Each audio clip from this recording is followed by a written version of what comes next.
ទៅមើលរូបមន្ត con A មួយទៅបាទ con A គឺអត់ពិបាកទេលោកគ្រូគ្រាន់តែយើងចង់ដឹងថាចំនួនទិន្នន័យរបស់យើងនឹងមានប្រមាណបាទនៅក្នុងនេះណាបាទនេះនៅក្នុងនេះអញ្ចឹងឧទាហរណ៍ថា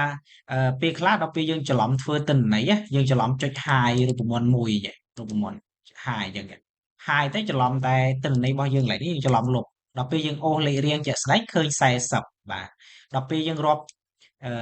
ទិន្នន័យជាក់ស្ដែងឃើញតែ39នេះហ្នឹងណាបាទ